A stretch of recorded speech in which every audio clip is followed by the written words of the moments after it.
masih mungkin masih kuliah juga kan gitu kan. Sudah tamat saya itu. Ya, silakan. Mas Hendarsan. Cuman maksud saya mau menjelaskan.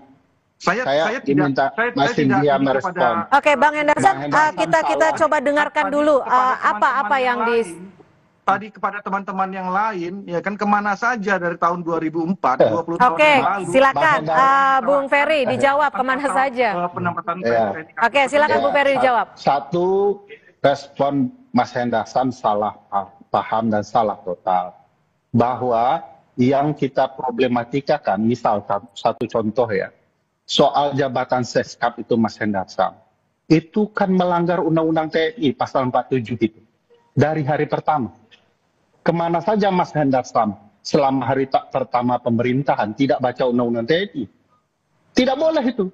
Tetapi revisi ini mencoba mengakomodir, membenarkan yang salah. Kedua, 10 jabatan itu tidak pernah menjadi problematika.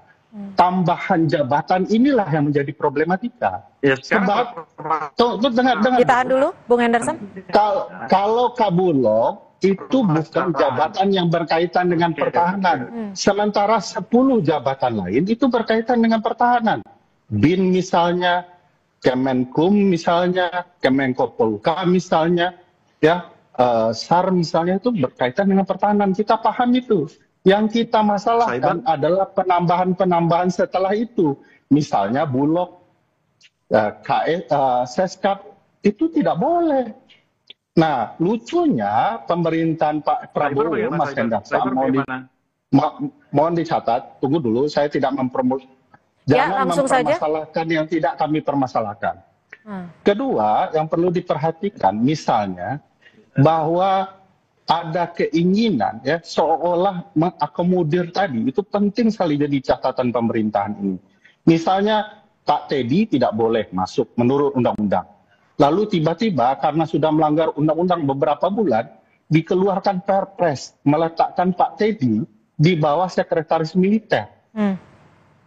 Ini seolah-olah istana tidak paham konsekuensinya. Hanya untuk membolehkan Pak Teddy sebagai prajurit aktif menjabat sebagai Seskap. Padahal konsekuensinya berbahaya.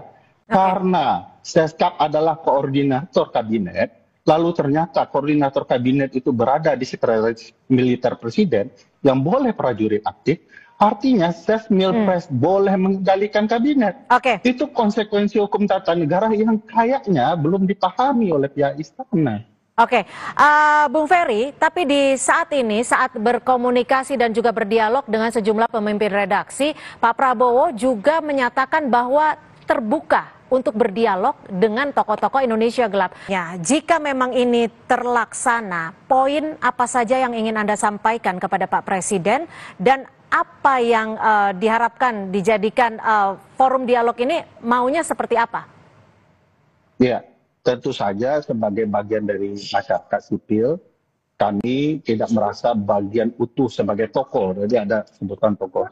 Tapi kalau orang yang menyuarakan Indonesia gelap, kami merasa itu karena tokoh-tokohnya bagi kami adalah mahasiswa-mahasiswa.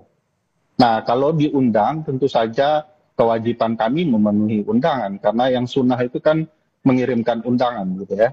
Nah, kalau diundang, apa yang perlu disampaikan? Satu, bahwa proses harus terbuka kepada publik. Publik harus ikut mendengarkan apa yang mau disampaikan Presiden dan jawaban Presiden. Makanya kami memberi syarat harus online, ya, bisa disaksikan publik supaya ada keterbukaan. Kedua, mau disampaikan, Pak, Bapak punya kesempatan untuk mengubah negara ini karena baru katakanlah berapa bulan gitu ya. Tetapi kalau Bapak gagal memanfaatkan, Bapak akan melanjutkan kekacauan-kekacauan saja. Kedua, kebanyakan dari gagasan retorika Pak Prabowo lebih banyak hanya pemanis saja, tidak ada langkah-langkah strategis terstruktur yang kemudian bisa menjelaskan apa yang akan diambil oleh Presiden. Ketiga, yang perlu diperhatikan Pak Presiden adalah memastikan agar sistem presidensial yang konstitusional yang diatur di negara kita harus dijalankan dengan baik, murni dan konsekuen. Agar tokoh-tokoh yang tidak sepatutnya ya mengkebiri kekuasaan Presiden tidak diberikan kekuasaan. Keempat, hormati konstitusi dan pastikan tentara betul-betul di jalur. Ya, kami tangkap.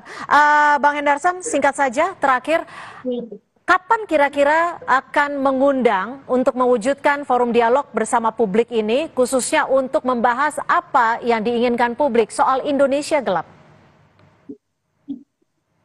Ya, kalau untuk waktunya tentunya saya belum bisa menjawab untuk saat ini. Tapi ketika beliau sudah menyampaikan terbuka untuk hal tersebut, ya ini cepat atau lambat akan segera dilaksanakan, bahwa budaya ini tetap harus kita budaya dan spirit Pak Prabowo untuk membuka ruang selebar-lebarnya diskusi ini harus kita jaga. Tapi catatan saya ya kan, bahwa tokoh-tokoh yang diundang harus memenuhi kriteria tertentu juga gitu lah. Tokoh-tokoh yang bisa memberikan masukan secara konstruktif gitu loh ya. Ya. Artinya kontekstual. Kalau memang ada yang salah, katakan salah. Ada yang kalau memang itu benar, katakan benar. Jadi saya juga kasih masukan ke Bung Ferry. Saya tanya juga ke Bung Ferry, kira-kira di pemerintahan Pak Prabowo ini positif apa-apa saja kan gitu kan. Saya belum mendengar masalah selama ini. Ini salah satu yang positif ya, membuka ruang dialog ini positif. Contoh-contoh saya mau tahu nih. Baik. Oke, terima kasih. Baik, jadi intinya adalah forum dialog yang kan memang dibuka oleh Pak Prabowo. Belum ada yang bagus. Udah. Oke.